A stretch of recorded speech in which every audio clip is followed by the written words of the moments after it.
Assalamualaikum warahmatullahi wabarakatuh. Selamat sore, salam sejahtera untuk semuanya. Yang saya hormati tentu saja Ketua Umum Kornas kita, Bang Sirajuddin. Tepuk tangan untuk Ketua Kornas. Yang saya hormati para senior yang berjajar begitu banyak pada sore hari ini. Saya mendengar tadi bahwa yang akan kumpul adalah generasi muda. Ternyata hadir juga generasi yang lebih muda lagi. Terus sekalian teman-teman, bagaimana mendefinisikan muda tua? Tidak ada batasan umurnya. Berapa disebut muda? Berapa disebut tua? Lebih gampang begini. Bila yang dibicarakan adalah masa lalunya, dia sesungguhnya sudah tua. Tapi bila yang dibahas adalah masa depannya, maka berapapun usianya, dia masih muda. Karena kita berada di ruangan ini untuk bicarakan masa depan, maka sesungguhnya yang berada di tempat ini adalah orang-orang muda. Terima kasih semuanya yang hadir. Saya barangkali tidak sebut nama semua satu-satu. Bang Sem yang sudah lengkap, Bang Yamin, Bang Yasin, Bang Daeng, semuanya saja. Mohon izin tidak bisa disebut nama semua satu-satu. Kemudian juga teman-teman semua dari Go Anies. Tepuk tangan untuk teman-teman. Saya merasa bersyukur sekali siang hari ini bisa berjumpa dengan teman-teman semua, dan izinkan saya memulai dengan menyampaikan rasa terima kasih. Dengan rendah hati, dengan rasa hormat, saya menyampaikan apresiasi atas kepercayaan yang diembankan. Bapak Ibu sekalian, teman-teman semua, boleh dicek di Jakarta sampai dengan sekarang kami ini tidak punya sekretariat. Ucok ini tahu persis. Kami punya sekretariat. Kami tidak pernah kemenangan. Kami tidak pernah beli iklan koran. Kami tidak pernah beli iklan online. Kami tidak pernah memasang iklan televisi. Tidak pernah. Yang kami kerjakan hanya satu, adalah karya, karya, dan karya.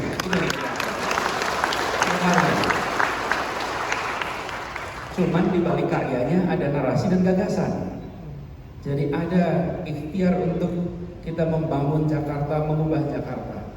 Dan kami sungguh tidak membayangkan bahwa di ujung sekalipun ketika kita bertugas di Jakarta, betapa hubungan yang terbangun selama ini ternyata melampaui hubungan teknokratik, melampaui hubungan politik. Ternyata hubungannya hubungan hati antara kita yang berada di kota ini. Sehingga saya persis hari Minggu yang lalu, Ahad minggu lalu ketika berakhir, saya tidak mengira bahwa begitu banyak teman-teman warga Jakarta yang datang ke balai kota itu melampaui semua dugaan. Biasanya kita kalau ada acara di Jakarta itu, apakah festival Muharram, apakah tutup tahun, kita siapkan bis di kelurahan-kelurahan untuk warga yang mau ikut jangan sampai kesulitan kendaraan. Mulai berbondong-bondong datang. Kemarin tidak ada bis, tidak ada kendaraan, tidak ada satu pun yang kita siapkan, dan masyarakat berbondong-bondong datang ke balai kota. Dan saya sampaikan kepada semua, terima kasih. Ini adalah kerja bersama. Terus sekalian teman-teman yang tergabung di sini, saya ingin sampaikan pada semua, mari kita tengok ke depan. Tengok ke depan. Melihat visi itu baik, melihat misi itu baik, tapi visi dan misi itu sifatnya imajinasi. Imajinasi. Yang menyusun tak harus menyiapkan bukti, yang menentang tak punya bukti untuk melawan. Ya? Jadi visi dan misi itu baru kredibel kalau dia ditopang dengan rekam jejak. Bukti. Tanpa ada rekam jejak, visi dan misi itu imajinasi.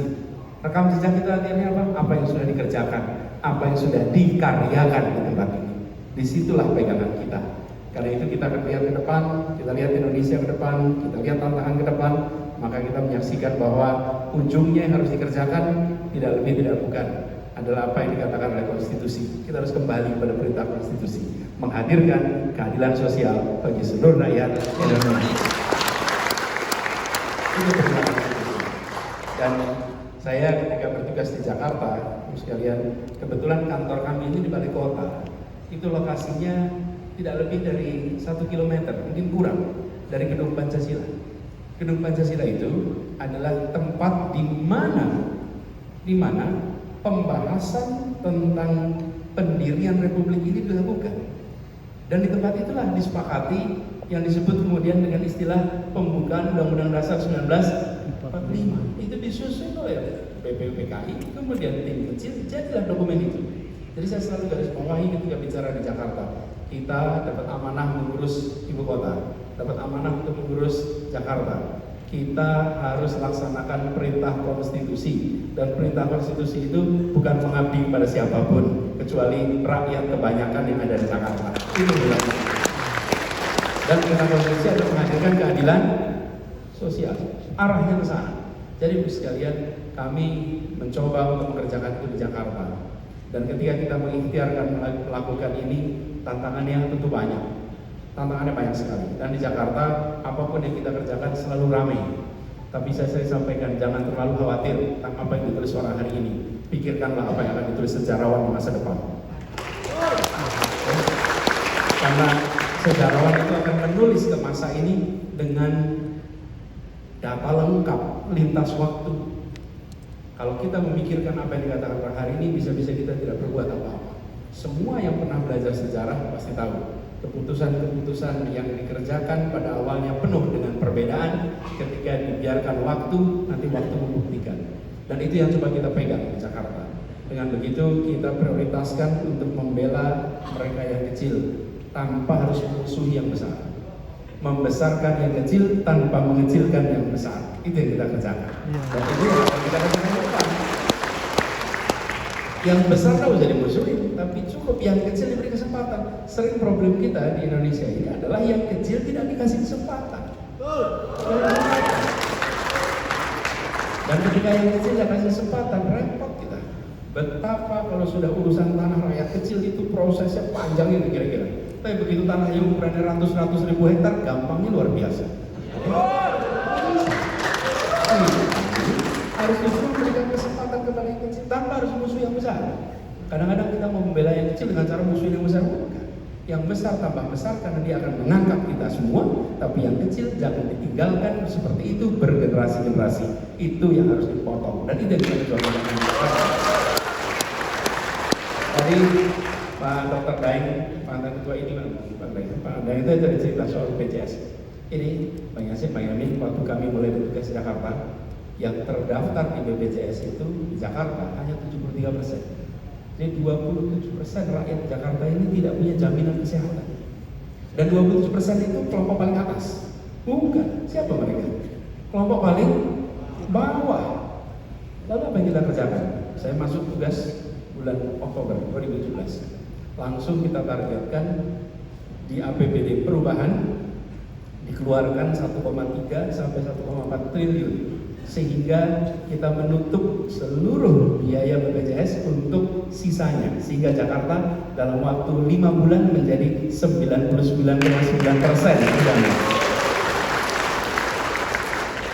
Para lurah harus mencari warga yang tidak terdaftar BPJS. Semua warga yang datang kemanapun tidak terdaftar otomatis langsung didaftar. Semua yang tidak punya langsung diberi. Tidak ada lagi yang namanya rakyat datang ke rumah sakit dan pulang lebih miskin. Mereka pulang ke rumah sakit, pulang lebih sehat, bukan lebih miskin. Itu harus kita bedakan.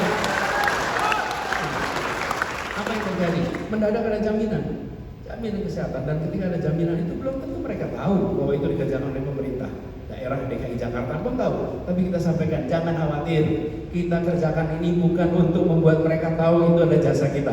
Kita kerjakan ini karena perintah konstitusi dan pertanggungjawaban kita dari Allah Subhanahu wa Ta'ala.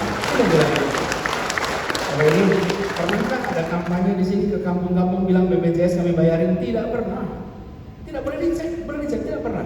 Kita tutup. Dan apa yang terjadi sekalian? Begitu itu diberikan, rasa tenang di mana-mana. Ini anekdotal, tapi kejadian betul. Saya ke kampung Kamal Muara, sebuah kampung, kita ngobrol. Saya mampir di sana ngobrol dengan yang punya warung. Terus ibu-ibu ini cerita suaminya ada masalah kesehatan. Tanya apa? Masalah sakit dan sekarang sudah harus cuci darah. Tapi alhamdulillah Pak, sekarang ini kalau cuci darah itu dibayarin Pak. Kalau dulu saya setengah mati kalau cuci darah itu. Dia tidak tahu bahwa itu adalah keputusan dari Pemprov DKI Jakarta. Tapi buat kita tidak penting. Yang penting dia tenang, dia bisa hidup nyaman, dan rakyat kita merasakan negara hadir untuk memberikan jaminan. Itu. Ini semua sekalian kalau kita kerjakan dengan keseriusan, dengan hati, insya Allah terima dengan hati juga.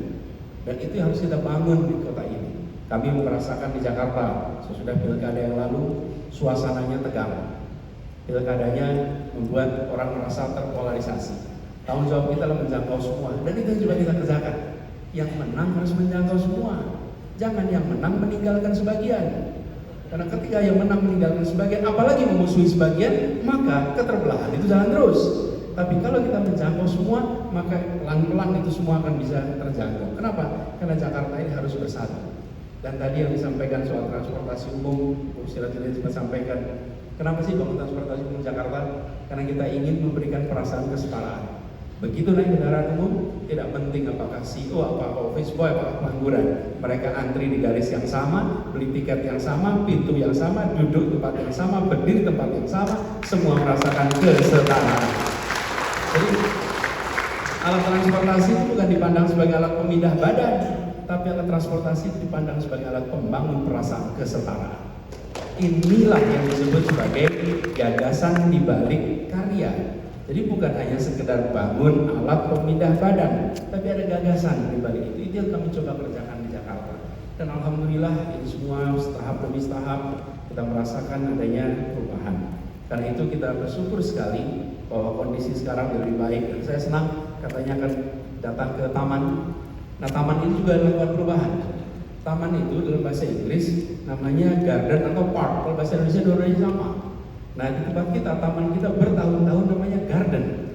Sehingga ditulisin di bawahnya, dilarang menginjak rumput. Artinya apa? Orang tua bawa anak-anak tidak bisa menginjak rumput karena tamannya ditempatkan sebagai garden, digeser tuh, namanya park. Artinya apa? Tempat bermain. Kalau garden itu namanya tempat untuk menonton tanaman.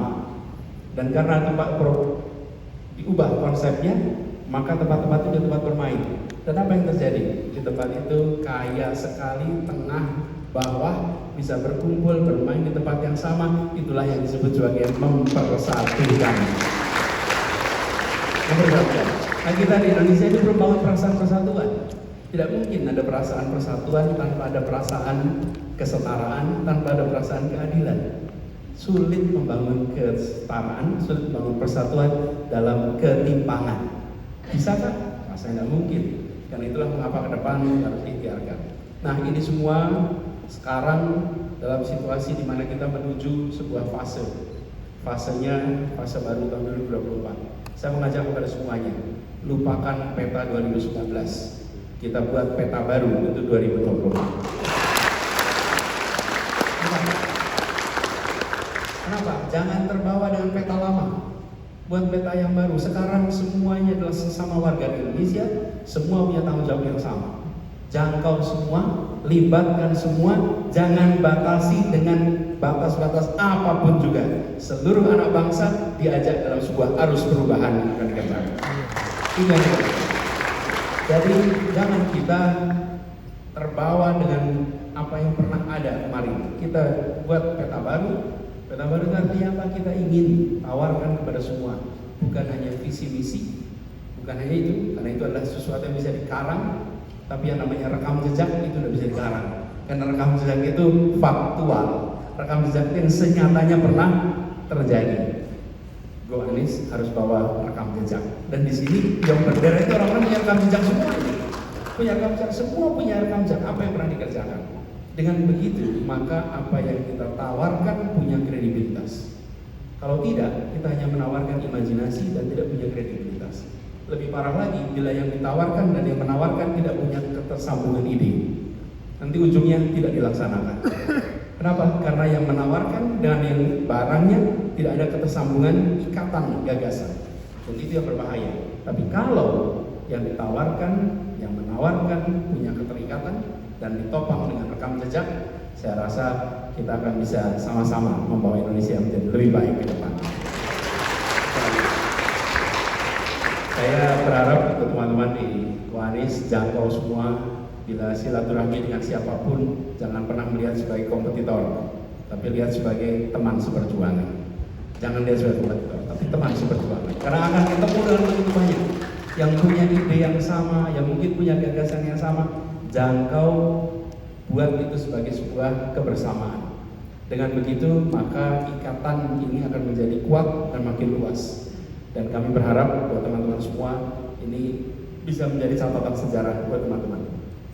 Kenapa Bapak sekalian? Beberapa waktu yang lalu saya sempat sampaikan bahwa Republik ini itu didirikan oleh orang-orang yang memilih berjuang. Hari ini kita masih punya banyak stok orang-orang baik, orang-orang yang mau memikirkan melampaui dirinya. Dan teman-teman semua adalah orang-orang yang seperti itu, yang memilih untuk bekerja melampaui kepentingan diri pribadinya, tapi membawa sebuah amanat untuk ikut mendorong perubahan di Indonesia. Dan itulah yang sebabnya mengapa teman-teman berkumpul di sini. Jadi saya ingin sampaikan pada semuanya, akan ada satu masa di mana teman-teman nanti akan ditanya. Ini seperti cerita di sini tokoh-tokoh senior kita. Ketika ditanya dulu pada tahun 98 apa yang dikerjakan, semua bisa memberikan catatannya. Ketika saat itu terjadi, kami tidak menonton di televisi dan menyaksikan perubahan sebagai orang yang tepuk tangan. Tapi semua bisa bersaksi, kami menjadi bagian yang ikut menentukan arah baru Republik ini. Itu adalah jawaban yang teman-teman semua bisa berikan. Kalau nanti satu saat ditanya, ini kan generasi baru nih, ditanya anak-anak, ditanya cucu, itu tahun 2024 menjadi apa? Anda bisa jawab, kami bukan menjadi penonton, kami yang ikut menentukan arah Republik ini ke depan. Arah Republik ini, dan ini adalah tanggung jawab moral yang dipegang. Jadi kita semua akan memiliki satu catatan dalam sejarah perjalanan hidup kita masing-masing. Ketika kita mengambil sebuah sikap, ketika kita mengambil sebuah langkah, ketika kita memutuskan, itu kita akan bisa menjadikan itu sebagai rekam jejak pribadi kita di hadapan keluarga kita, di hadapan lingkungan kita, bahwa kami rombongan Republik ini yang tidak membuat Republik keropos, tapi membuat Republik ini makin kuat, Republik ini makin tegak, Republik ini makin berwibawa, karena kita memilih untuk menjalani itu. Dan alhamdulillah, Ibu sekalian, kita ikhtiarkan ini semua menggunakan istilahnya Bang Sam tadi, dengan sebuah nilai-nilai kemuliaan. Kita jaga itu, karena idealismenya dijaga. Idealisme itu tidak untuk diperjualbelikan. Begitu idealisme diperjualbelikan, maka dia mengalami devaluasi, tidak lagi bernilai. Dan ini yang selama ini kita jaga. Insya Allah Go Anies sanggup untuk menjaga itu semua.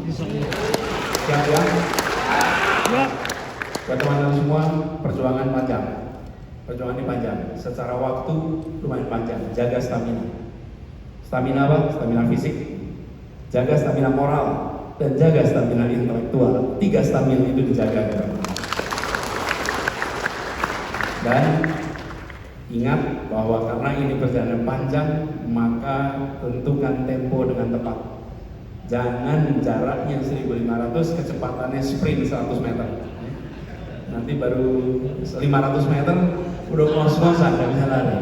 Kalau jaraknya 1500, pikirkan tempo untuk jarak 1500. Kalau bilang jaraknya 42 kilo terlalu jauh. Ini bukan maraton, tapi ini lari agak panjang karena itu atur temponya. Dan saya yakin teman-teman semua sini sudah berpengalaman. Saya tidak perlu menjelaskan apa yang harus dikerjakan, karena kalau saya menjelaskan namanya menggarami air laut. Ini semua adalah teman-teman yang sudah berpengalaman. Jaga temponya, biiznillah, dengan niat baik, dijalankan bersama orang baik, dengan tujuan baik, insya Allah akan dibukakan menuju pintu-pintu kemenangan. Terima kasih semua, terima kasih buat teman-teman Go Anies, terima kasih buat para senior semua, terima kasih Bu Sirajuddin, Bu Ucok, dan seluruh yang terlibat. Insya Allah nanti kalau kita jalan, kita mampir ke tempat teman-teman bertugas. Terima kasih. Assalamualaikum warahmatullahi wabarakatuh.